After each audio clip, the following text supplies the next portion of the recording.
Hello বন্ধুরা, welcome back to my channel flavours by Shubhra. আজ তৈরি করব ইনস্ট্যান্ট সুজির ইডলি। সুজি নিয়ে নিয়েছি, সুজি 250 মতো নিয়েছি। এখানে নিয়েছি টক দই, আর ঝাল চাটনিটার জন্য নিয়েছি বাদাম, টমেটো, রসুন, পেঁয়াজ আর কাঁচা লঙ্কা। প্রথমে আমি সুজিটাকে লবণ দিয়ে দই দিয়ে মেখে রাখবো। দিয়ে দিলাম লবণ, এবার টক দইটা দিয়ে দিচ্ছি।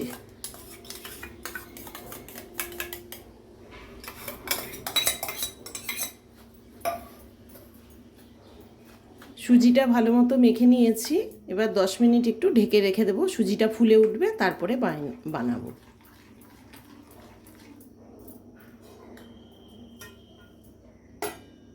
দশ মিনিট পর সুজিটা খুলে একটু দেখে নিচ্ছি, সুজিটা ফুলে গেছে। এবার আমি নিয়েছি একটা ইডলি স্ট্যান্ড, ইডলি স্ট্যান্ডে একটু করে তেল দিয়ে দেব।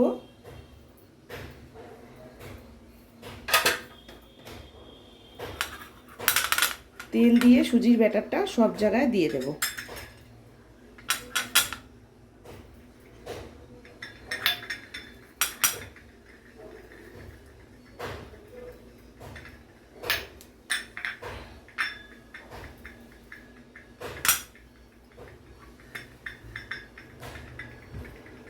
এবার দিয়ে দিচ্ছি সুজিটা। সুজিটা একটু কম করে দিতে হবে, সুজিগুলো ফুলবে।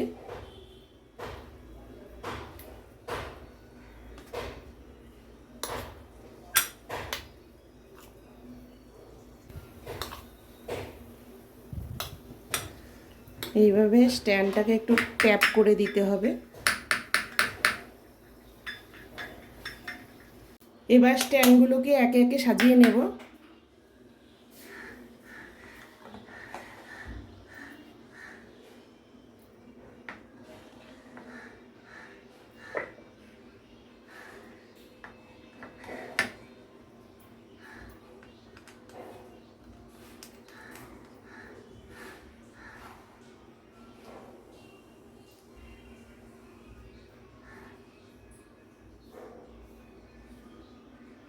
এবারে একটা হাঁড়িতে কিছুটা জল দিয়ে তারপর আমি স্ট্যান্ডটা ভেতরে বসিয়ে দিচ্ছি।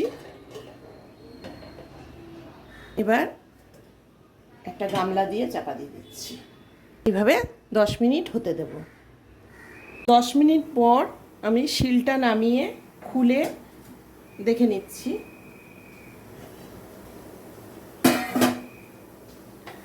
এইভাবে চাকু একটু দিয়ে দেখে নেব। হ্যাঁ, হয়ে গেছে, ইডলিটা তৈরি। এবার বন্ধ করে দিচ্ছি, কিছুক্ষণ ঠান্ডা হলে তারপরে তুলব। একটু ঠান্ডা করে নিয়েছি, এবার একটু চাকু দিয়ে তুলে নেব। এটা হচ্ছে কোনো ঝামেলা ছাড়াই ফট করেই সুজি দিয়ে তৈরি করা যায়।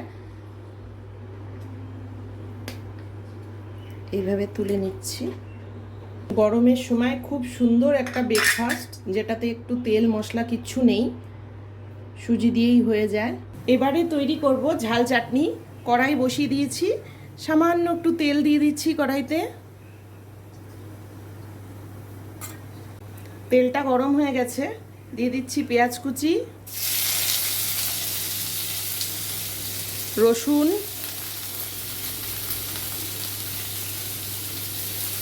টমেটো কুচি, কাঁচা লঙ্কা,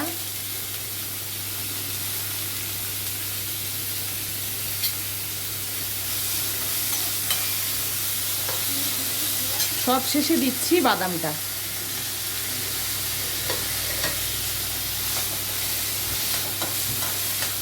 এবারে দিয়ে দিচ্ছি একটু লবণ।